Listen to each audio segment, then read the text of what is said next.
Hello, my name is Kelly Graves. I'm a student at Aspen University.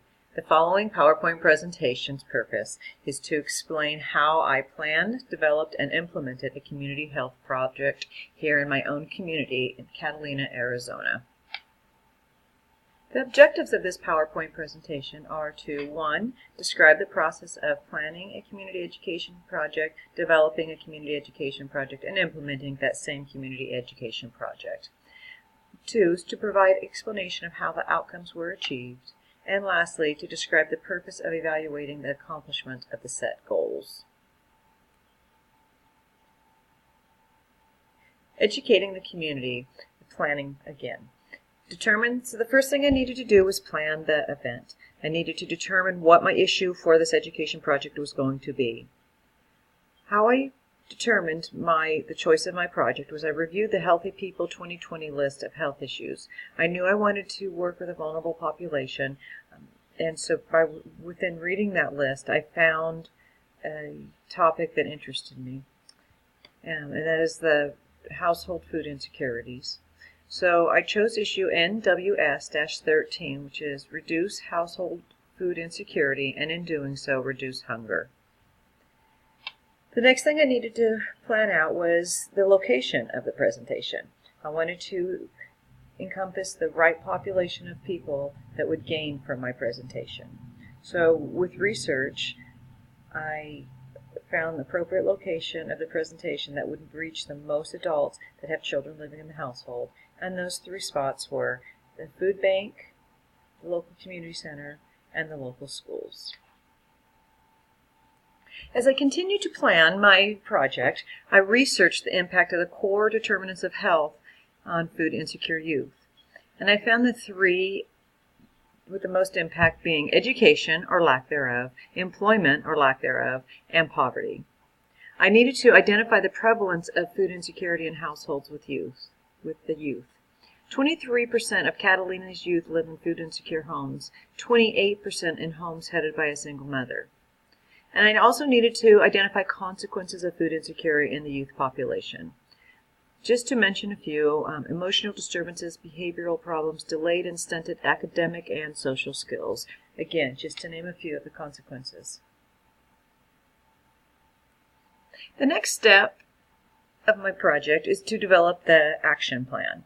I needed to set goals and objectives. I needed to determine a plan to implement activities, and I needed to confirm a date and a location of the event.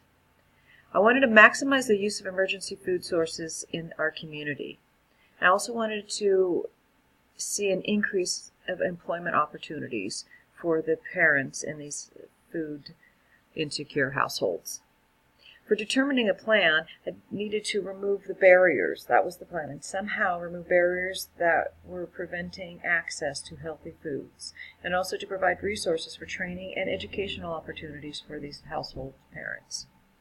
And then for the date, I chose January 19th, 2018 at a local school, at a local food bank, and at a local community center. Continuing to develop the action plan, I needed to, again, develop the teaching material. Material would be 3 separate flyers. The first flyer is going to represent food assistance programs in our local community. The where, when, how of accessing local healthy food through food assistance programs for those in need. The second thing I wanted to provide information about was the effects of food insecurity on children. The specific consequences related to food insecure children at all ages through 18 years. I also wanted to educate on the nutritional requirements for developing children. And then thirdly, I wanted to provide resources for educational and training opportunities. Resources for certifications, for educational opportunities that were free or reduced cost, locally available. Reaching out to the potential partners for support was the key to this project. No matter how much educational material I had, unless I had partners to help me develop an avenue to reach these parents, this project would never be successful. So the local school allowed me to hand out flyers, 3 separate flyers to almost 900 students.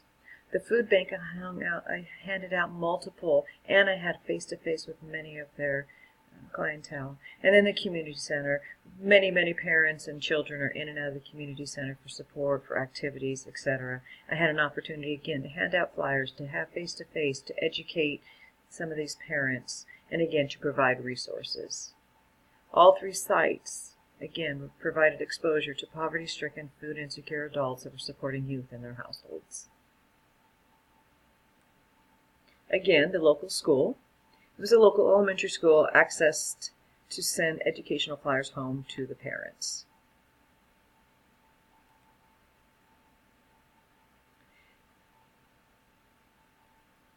Evaluation. A goal was to provide resources to our community. Over 1,200 flyers were distributed in the community via the school and the community center. Another 300 flyers were distributed at the food bank.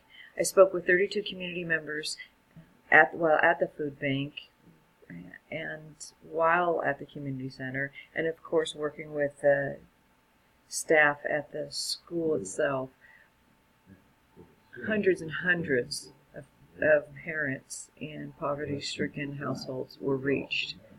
The evaluation process of the community education project is a little difficult in this situation.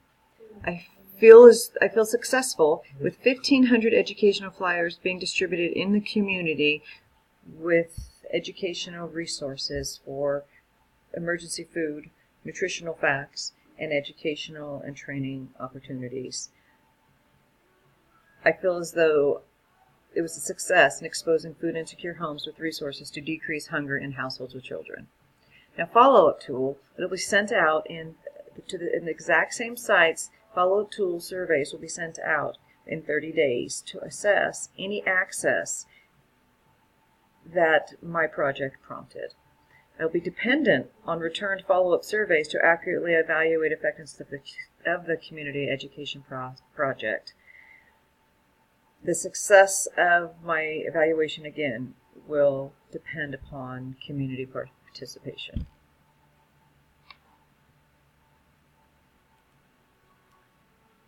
Educating the community. Any questions? Thank you so much for your time.